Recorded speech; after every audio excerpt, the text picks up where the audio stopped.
Allez, enfilez votre maillot et votre bonnet de bain. Le cours de natation synchronisé va bientôt commencer et on va justement tester dans Sink or Swim la capacité que vous allez avoir de ne faire qu'un avec les autres membres de votre équipe dans ce jeu coopératif.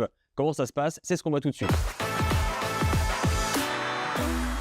Une partie de Sink or Swim, comment ça se passe? Comme je disais, c'est un jeu coopératif où on va incarner respectivement les nageurs d'une même équipe qui allons justement répéter notre danse synchronisée pour essayer justement d'enchaîner les différentes étapes. Il y en a 5. Le but, ça va être justement de répondre aux contraintes de ces différentes étapes. Il y a une application qui va nous guider, nous accompagner pour la mise en place, savoir combien on doit distribuer de cartes par joueur, à quelle étape on doit faire quelque chose, ou ainsi de suite. On démarre ici. La première étape va nous demander de jouer tous la même couleur sur le poste numéro 1. Vous voyez que c'est en gros la représentation du centre de la table individuellement. On lance le chrono parce qu'on a 20 secondes pour justement répondre à cette contrainte. Dans le jeu, on a le droit de communiquer, de dire ce qu'on veut. On n'a juste pas le droit de montrer nos cartes. On peut s'échanger des cartes et on les mettra face cachée devant le chiffre correspondant à la mission ou à la contrainte. Là, on lance, on nage. On s'est mis d'accord pour dire on va essayer de jouer rose si on peut, par exemple, parce qu'il y a différentes couleurs.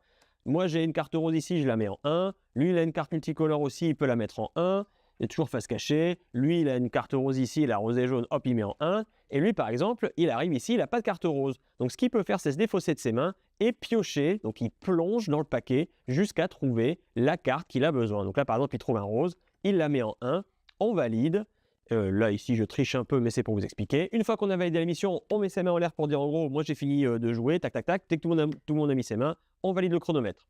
On vérifie si on est synchro. Je retourne ma carte ici, c'est une carte rose. Je retourne ici, c'est une carte rose, parce que c'est multicolore. Là, c'est rose, et là, c'est bien rose. On a validé la mission. On est synchro, l'application nous félicite, et on enchaîne avec la deuxième contrainte. Et comme ça, on va faire le tour de toutes les contraintes qui vont se cumuler au fur et à mesure de la partie. Du coup, ça va augmenter un peu la tension, on va avoir l'impression qu'on ne pourra pas réussir dans le temps imparti qui est vraiment très très court. Ici, il faut que 2 joueurs jouent des mains, les autres jouent des bleus. Après, il faut qu'on joue soit des petites cartes ou des petits chiffres ou des gros chiffres. Ici, ça va être de jouer tous une couleur différente. Et après, ça va être de soit jouer une carte paire ou une carte impaire. On n'est pas obligé de le faire dans l'ordre, mais il faudra qu'une fois qu'on aura validé le temps et qu'on ait chacun tous joué les cartes, quand on va vérifier, c'est que tout colle et que la synchronisation de notre danse soit parfaite. Et voilà pour cette partie de Sink or Swim. Vous l'aurez compris, le jeu est facile à prendre en main mais difficile à gagner, d'où l'énorme satisfaction d'avoir réussi collectivement à enchaîner les bonnes figures de cette natation synchronisée et du coup de valider la mission. Des missions, il y en a d'autres dans la boîte. Pareil, là j'ai fait une mise en place pour 4 joueurs, mais ça se joue aussi jusque 6. J'espère que cette vidéo vous aura plu et je vous invite à me suivre dans une prochaine vidéo du pitch. À très bientôt, merci.